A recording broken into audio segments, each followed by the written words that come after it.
أما بعد أعوذ بالله من الشيطان الرجيم بسم الله الرحمن الرحيم شهر رمضان الذي أنزل فيه القرآن هدى للناس وبينات من الهدى والفرقان فمن شهد منكم شهر فليصم والآخر آيات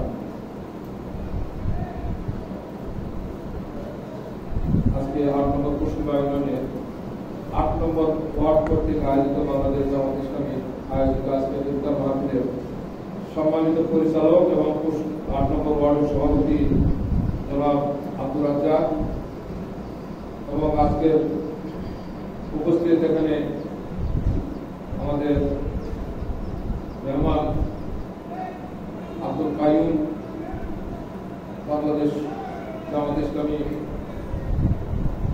মালদা থানা শাখার কর্ম পরিষদ সদস্য এবং ওলামা বিভাগের সভাপতি ভাই আব্দুল কাইয়ুম এবং আমাদের 8 নম্বর কুসুমবা ইউনিয়নের সম্মানিত আমির ভাই আব্দুর রাজ্জাক, 1 নম্বর ওয়ার্ডের ওয়ার্ড সভাপতি ভাই আবু হোসেন সহ বিভিন্ন পর্যায়ের দায়িত্বশীল এবং উপস্থিত মুসল্লিবৃন্দ এবং মা বোনেরা, আসসালামু আলাইকুম ওয়া রাহমাতুল্লাহ। আল্লাহ পাকের শুকরিয়া যে আমরা রমজান মাস পেয়েছি। আস্তে আস্তে এক করতে করতে আমাদের মাস থেকে আজকে 12 বা 13টা রোজা শেষ হয়ে চলল।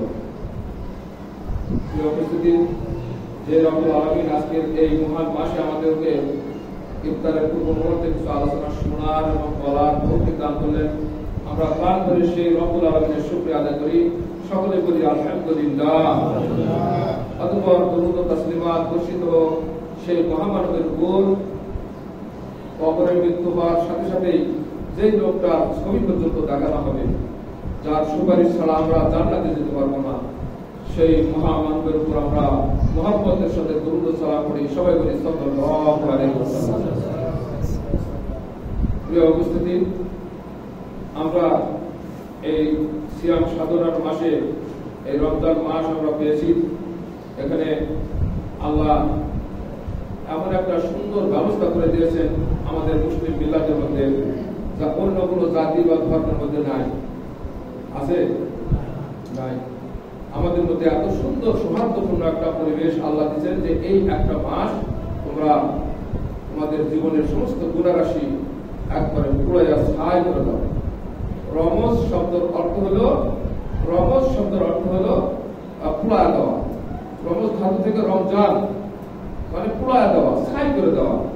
কি ছাই করবো আমরা ছাই করবো আমাদের গুনাহরাশি আর আল্লাহর মাগফিরাত। আমরা যে রহমত, বরকত এবং মাগফিরাত বা নাজাতের মাস, এই নাজাতের মাসে আমরা আল্লাহর দেওয়া বিধিবিধানগুলো আমরা পুঙ্খানুপুঙ্খ আমল করবো আমাদের চেহারায়, আমাদের বাস্তবে, পরিবারে, সমাজে, রাষ্ট্রে, সব জায়গায়।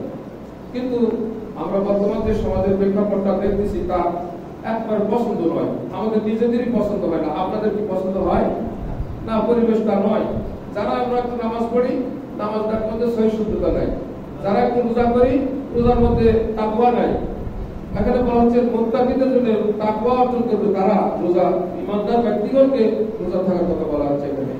যারা ইমানদার তাদের জন্য রোজা, আর যাদের ইমান নাই তাদের জন্য রোজা নয়। রোজা একটা বিশাল বড় কষ্টসাধ্য একটা ইবাদত। আল্লাহ একে নাযিল করেই বলছে যে কামা কুতিবা আলাল্লাযিনা মিন ক্বাবলিকুম, তোমাদের উপরে এত কষ্টসাধ্য বোঝা চাপা দেওয়া হয়নি, তোমাদের পূর্ববর্তীদের উপরও এরকম বোঝা চাপা দেওয়া হয়েছে। মানে আমাদের কিন্তু হালকা করার জন্য আল্লাহ পাক খুশি হয়ে আমাদেরকে বলেছে। প্রিয় উপস্থিতি, আজকে দেখেন আমরা সেই রোজা রেখে 1 মাস পরে আমাদের শরীরের কিছু পরিবর্তনই আমাদের আসে না। আমরা রোজা রাখলাম 1 মাসে আমরা কি তাকওয়া অর্জন করব, যে তাকওয়া দিয়ে আমরা এই যে 1 মাস ট্রেনিং নিলাম, এই তাকওয়া ট্রেনিংয়ে 1 মাস ট্রেনিংয়ে আমরা বাকি 11 মাস একবারে খোদাভীরু অবস্থায় আমরা চলতে পারবো। এই কাজগুলো আমরা কিন্তু আমাদের সমাজে, আমাদের দেহে, আমাদের পরিবারে এবং খোদ আমাদের নিজেদের মধ্যে তা কিন্তু পরিলক্ষিত হচ্ছে না। কি বলেন, ঠিক কিনা? তৃতীয় উপস্থিতি, এর জন্য আল্লাহ রাব্বুল আলামিন সম্মানিত কাকে সম্মান করবে? সবচেয়ে বেশি সম্মান আল্লাহর কাছে পাওয়ার জন্য যে আল্লাহ ভীরু। ইন্না আকরামাকুম ইনদাল্লাহি আতকাকুম, সেই ব্যক্তি সবচেয়ে বেশি আল্লাহর কাছে প্রিয় যে আল্লাহ ভীরু। প্রিয় উপস্থিতি, আমরা আল্লাহ ভীরু হওয়ার জন্য, আল্লাহ তাকওয়া অর্জন করা, আল্লাহর সন্তুষ্টি অর্জন করার জন্য, মুত্তাকি হওয়ার জন্য আমরা কিন্তু এই দুনিয়ায় আসছি। এই মুত্তাকি হওয়ার মানে যে আমরা যেন আল্লাহকে রাজি খুশি করতে পারি, আর আমাদের মূল টার্গেট হলো কি? জান্নাতে আমরা যেতে পারি। প্রিয় উপস্থিতি, আমাদের মূল টার্গেট কোথায়? জান্নাত। এই জান্নাতে যাওয়ার যে পথ, সেই পথটা হলো আমাদেরকে বেছে নিতে হবে। দলীয় ভাবে যদি আমরা বেছে নিই, তাহলে সব নীতি আছে, সব নীতি আমরা ঠিক মতো পালন করে যাচ্ছি, কিন্তু একমাত্র রাজনীতি, সেটা কি ইসলাম বহির্ভূত? আপনারা কি বলেন ইসলাম বহির্ভূত রাজনীতি? না, ইসলামী রাজনীতি আছে। একবার সুন্দর কোরআনের কথা আছে, ওয়ালতাকুম মিনকুম উম্মাতুন ইয়াদউনা ইলাল খায়র তা'মুরুনা বিল মারুফ ওয়া ইয়ানহাউনা আনিল মুনকার ওয়া উলাইকা হুমুল মুফলিহুন। নিশ্চয় একটা দল দুনিয়াতে থাকবে যারা সৎ কাজের আদেশ এবং অসৎ কাজের নিষেধ করবে, তারাই হবে সফলকাম। আমরা কি সেই সফলকাম দল হতে চাই না ভাই? চাই। তাহলে দল থাকতে হবে, রাজনীতি থাকতে হবে। এই কথাগুলো মসজিদে বলা যাবে না, তার মানে হলো কি? কারণ রাসূলই তো রাজনীতি করেছেন। এই রাজনীতির প্রেক্ষাপট পেলে আমাদের মেহমানরা বলবেন। প্রিয় উপস্থিতি, আমি একটা আয়াত তেলাওয়াত করছি, এটা যে শাহরুর রমাদান আল্লাযী উনজিলা ফীহিল কুরআন, এই সেই মাস যে মাসে কুরআন নাযিল হয়েছে। এই কুরআন নাযিল হওয়ার কারণেই এই মাসের হুজুর এত বেড়ে গেছে, বলেন আলহামদুলিল্লাহ। এই কুরআন নাযিল হওয়ার কারণে। কুরআন কি? হুদাল লিন-নাস ওয়া বাইনাতুম মিনাল হুদা ওয়াল ফুরকান। এই কুরআন আসছে মানুষের হেদায়েতের জন্য, এবং এটাই হলো সত্য মিথ্যার পার্থক্য এবং হক এবং বাতিলের মধ্যে পার্থক্য নিরূপণ করে দেবে। প্রিয় উপস্থিতি, সৎ আর হক দল কোনটি? আর যে দল হক, সেই দলকে পার্থক্য করে দিবে, আর যে দল বাতিল, সেই দলকে বাতিল করে দিবে কোরআনের এই আয়াতের মাধ্যমে। এই হক এবং বাতিলের পার্থক্য নিরূপণ করবে কোরআন। এই কোরআনের মাধ্যমে আমরা বুঝতে পারবো যে এই দল হক আর এই দল হকের নাই।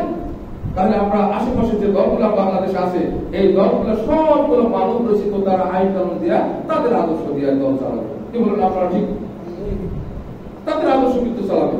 তাদের আদর্শ যদি চালায়, তাহলে আমরা নাম করে বলতে হয় বরং জিয়াউর রহমান খুব ভালো মানুষ ছিলেন, কিন্তু তার দল যে তার আদর্শ, সে আদর্শ থেকে এখন বর্তমানে তো অনেক দূরে সরে চলে আসছে। সে একজন খুব ভালো চৌকস নেতা। এই 53 বছরের মধ্যে ভালো একটা নেতাই আসছিল প্রেসিডেন্ট জিয়াউর রহমান, বলা যায়।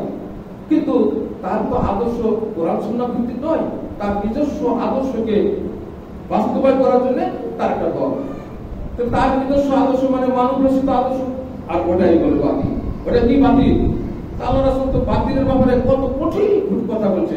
যারা জাহিলিয়াতের দিকে মানুষকে দাওয়াত দেয়, তারা জাহান্নামে লাঠি হবে। রাসূলের এই কথা, আমার দাওয়া বিদাওয়াল জাহিলিয়া ফাওয়া জাহান্নাম, তারা জাহান্নামে লাঠি হবে।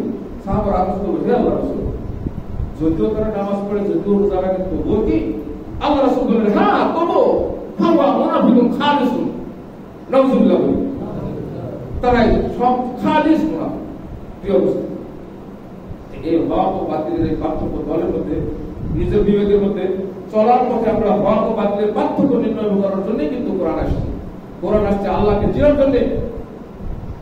যে বিদ্যা পাঠ করলে আল্লাহর স্বরূপ চিনা যায়, জানা যায়, বোঝা যায়, এবং নিজেকে সঠিকভাবে গড়ার চেষ্টা করা যায়, সেই বিদ্যাকে বলে ইলমে তাসাউফ, যা আল্লাহর পরিচয় এবং তার মাধ্যমে মানুষের নিজের চলার গতি পথ যা বোঝা যায়, তার মাধ্যমে যা আসে সেটাই হলো ইলমে তাসাউফ।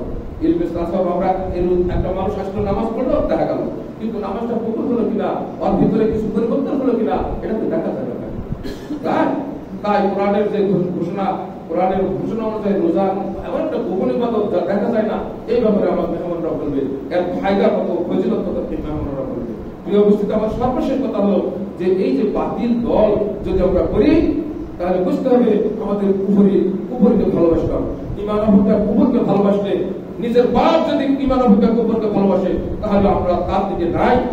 আল্লাহ রাসূল সেই হাদিসগুলো আমাদের চাক্ষুষ দেখা দিয়ে গেছেন, সাহাবারা আজমিন দেখা দিয়ে গেছেন, যে নিজের ছেলে, বাপ, মা, স্ত্রী, কোনো কথা নাই যে তারা কুফরকে ভালোবাসে। ঈমান অপেক্ষা কুফরকে যদি ভালোবাসে, তাহলে তাদের সাথে আমাদের কোনো সম্পর্ক নাই। তাহলে যে দলটা ইমান অপেক্ষা কুকুরকে যে দল ভালোবাসে সেই দলটা আমরা কেমন ভালোবাসবো বলেন? বলেন কথাটা ঠিক ঠিক কিনা? প্রিয় উপস্থিতি, আমার আলোচনা শেষ। আপনারা নিজেরা নিজের বিবেক থেকে প্রশ্ন করে ভালো দলের মধ্যে আমরা সম্পৃক্ত থাকবো এবং এই কোরআনের যে সুন্দর আলোচনাগুলো শুনবো, আমাদের 4 দফা দাওয়াত, 3 দফা দাওয়াত, 4 দফা কর্মসূচি, এই কর্মসূচিগুলো আমরা নিজেরা পড়বো, বুঝবো এবং আল্লাহ তাকওয়া অর্জন করে দুনিয়া এবং আখিরাতের কল্যাণ আমরা লাভ করতে পারি, এই আশাবাদ ব্যক্ত করে আমার কথা শেষ করছি। আসসালামু আলাইকুম ওয়া রাহমাতুল্লাহ।